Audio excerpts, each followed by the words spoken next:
The next six psychological observations, numbers 28 through 33, all deal with memory. Among the topics that Schopenhauer touches on here are why it is that the past always seems better than the present when we compare our memories to our current experiences. He has a speculative explanation for that. How it is that sometimes we form vivid and long lasting memories, seemingly at random, even about trivial events in our lives. And then finally, the last observation about the effect that intoxication can have on our memory. So here's the first observation. By a process of contradiction, distance in space makes things look small and therefore free from defect. This is why a landscape looks so much better in a contracting mirror or in a camera obscura than it is in reality. The same effect is produced by distance in time. The scenes and events of long ago, and the persons who took part in them, wear a charming aspect to the eye of memory, which sees only the outlines and takes no note of disagreeable details. The present enjoys no such advantage, and so it always seems defective. And again, as regards space, small objects close to us look big, and if they are very close, we may be able to see nothing else. But when we go a little way off, they become minute and invisible. It is the same again as regards time. The little incidents and accidents of every day fill us with emotion, anxiety, annoyance, passion, as long as they are close to us. When they appear so big, so important, so serious. But as soon as they are borne down the restless stream of time, they lose what significance they had. We think no more of them, and soon forget them altogether. They were only big because they were near. This first observation, I think, gives us some interesting food for thought, of course, about the way in which, just like objects at a distance can only be seen in outline, but without any sort of detail, which might be disagreeable or upsetting, the things that we remember the broad outlines of the past. We remember that we took a trip, not the particular pains and discomforts that we experienced on the trip.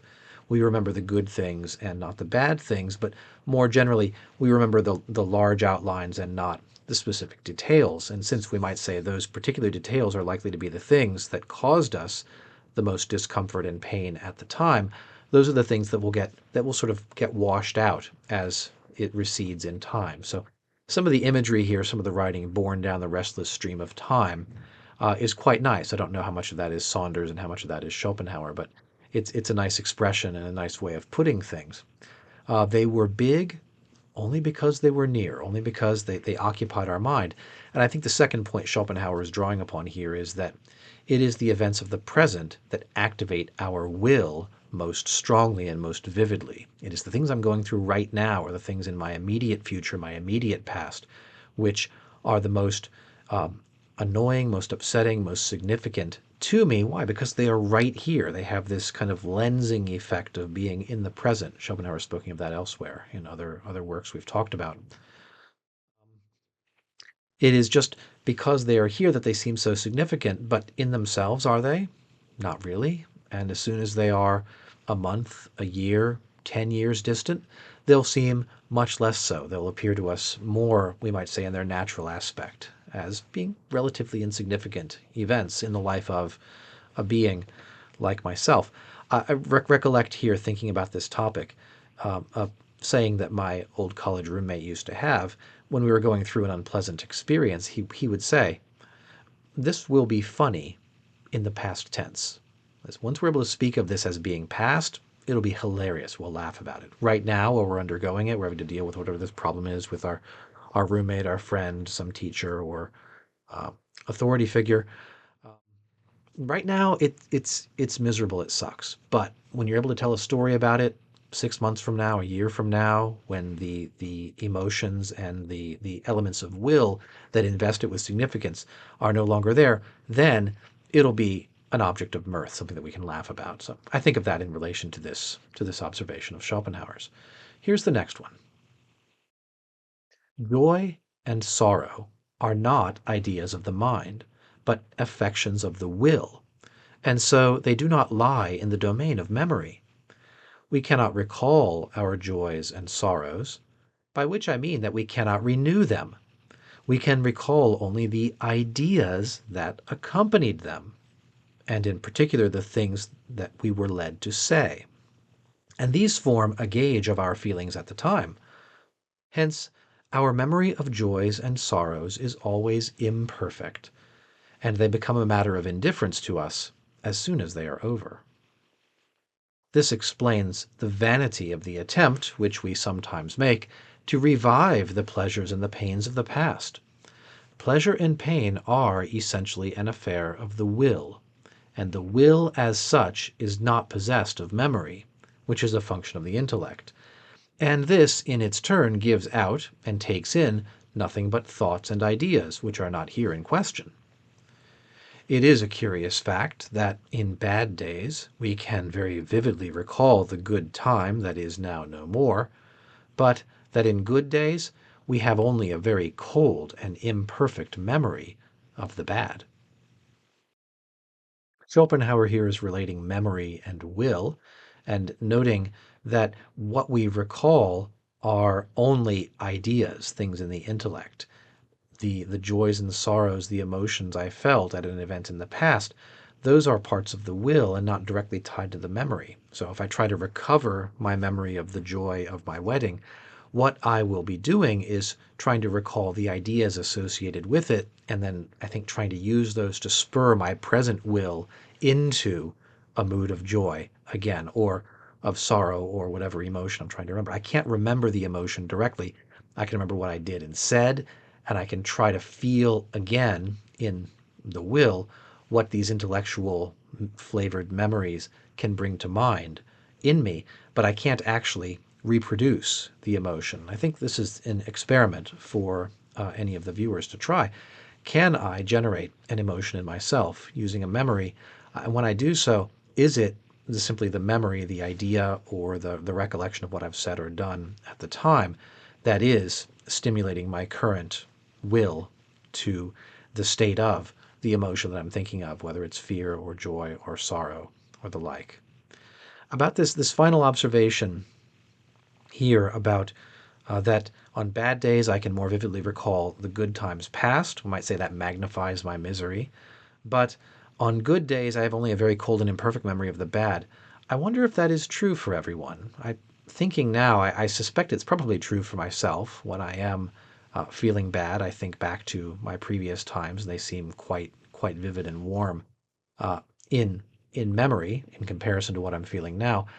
I don't know if the same is true. I think about at a time of joy, do I experience the only a very cold and imperfect memory of the bad times previously? Perhaps people have experienced they can enlighten me with in the comment section below.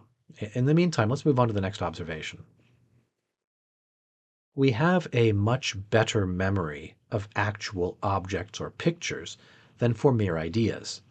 Hence, a good imagination makes it easier to learn languages, for by its aid the new word is at once united with the actual object to which it refers, whereas if there is no imagination, it is simply put on parallel with the equivalent word in the mother tongue.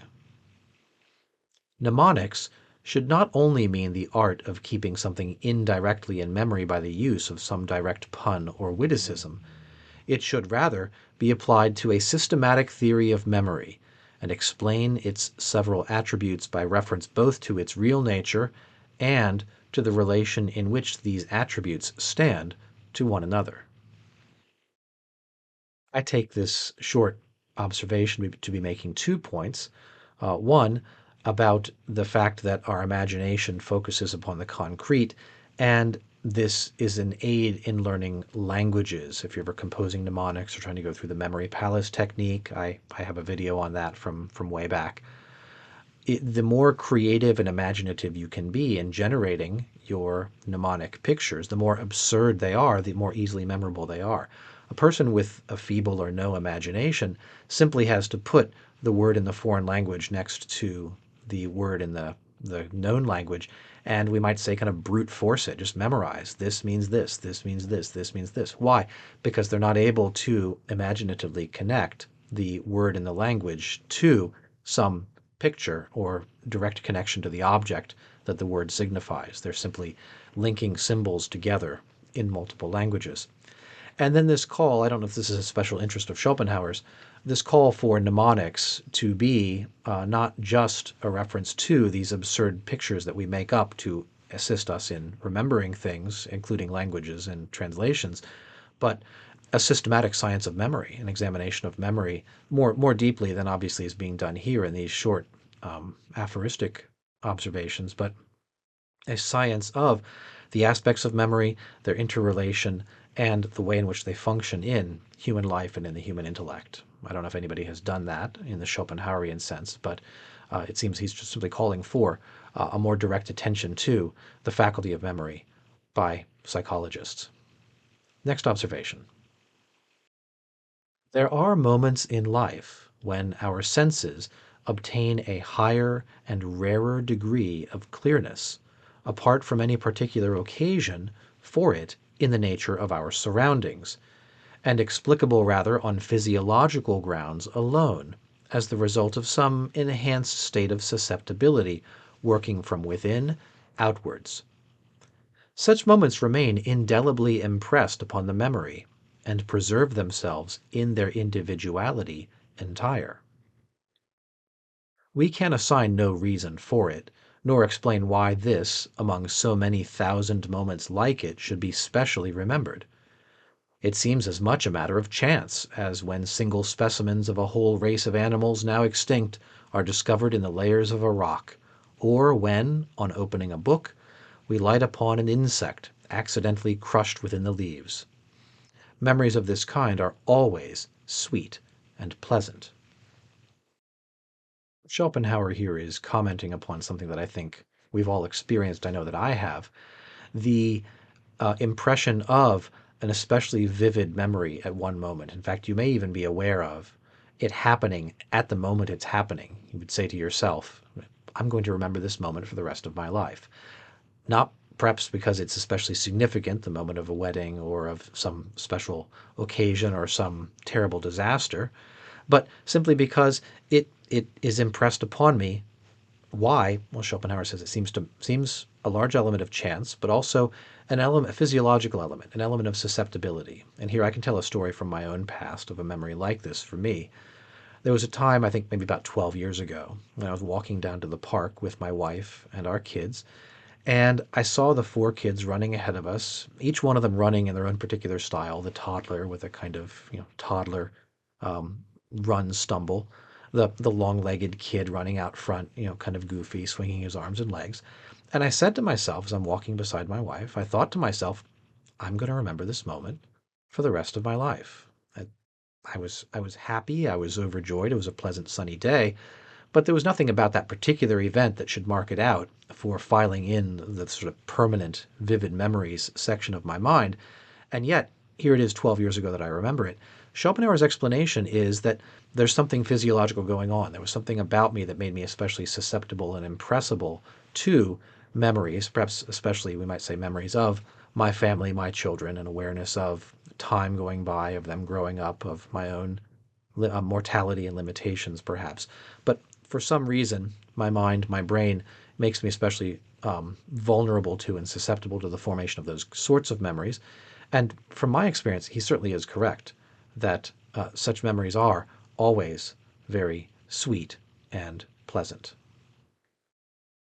In the next observation, Schopenhauer goes on. It occasionally happens that, for no particular reason, long forgotten scenes suddenly start up in the memory. This may, in many cases, be due to the action of some hardly perceptible odor, which accompanied those scenes, and now recurs exactly the same as before. For it is well known that the sense of smell is specially effective in awakening memories, and that, in general, it does not require much to rouse a train of ideas. And I may say, in passing, that the sense of sight is connected with understanding, the sense of hearing with the reason, and, as we see in the present case, the sense of smell with memory. Touch and taste are more material and dependent upon contact. They have no ideal side. I think Schopenhauer is correct here about the memory power of odors. I think that's been somewhat well established by psychology in our own time. That for whatever reason, despite the faintness of the power of that sense in humans, the association with memories and the ability to awaken memories that are deeply hidden in my past, perhaps after 70 or 80 years, is quite vivid and quite powerful. It seems just to be a physiological, natural fact about us and our brains and our minds and how we work. This later observation about sight and hearing, I don't know that I quite follow. We might have to look deeper into Schopenhauer's metaphysical works, his more systematic works, to fully understand the claim he's making here about sight and understanding, about hearing and reason. The best I can think about reason is that since reason is how we hear voices, which would bear to us words, which would be symbols of meanings, perhaps there's a way in which the intellect is activated by hearing and engagement with ideas. Smell and memory, I agree with. Taste and touch, interestingly, here, Schopenhauer says, have no ideal side because they depend upon direct physical contact with the object, because they are connected to the skin or the taste buds. They are more material, and so we're not going to see them activate the higher faculties of us. They're much more, I might say, part of our animal embodied nature than the other three senses. Going on to the final observation of this video now. It must also be reckoned among the peculiar attributes of memory that a slight state of intoxication often so greatly enhances the recollection of past times and scenes that all the circumstances connected with them come back much more clearly than would be possible in a state of sobriety. But that, on the other hand, the recollection of what one said or did while the intoxication lasted is more than usually imperfect. Nay, that if one has been absolutely tipsy, it is gone altogether. We may say then that whilst intoxication enhances the memory for what is past, it allows it to remember little of the present. In that passage, I especially like the tasteful expression, if when one has been absolutely tipsy. I appreciate T. Bailey Saunders for that. The observation here is that uh, intoxication with alcohol may vivify memories from the past. I might remember things from 20 or 30 years ago under the influence. I might see them clearly again. But at the same time, my experience for remembering what I am actually doing right now at this moment seems to suffer in comparison. This just by way of observation of the effect of alcohol upon the memory. It brings the past closer to us, and it seems to suppress our formation of memories about the present. So it has this weird sort of enhancing while also dulling the memory effect. So an interesting observation about the way that we are, the way that our memories function, and that closes out the sixth of these observations about the nature of memory. We will look at the final set of psychological observations from studies in pessimism in the next video. Thanks for watching today. Goodbye.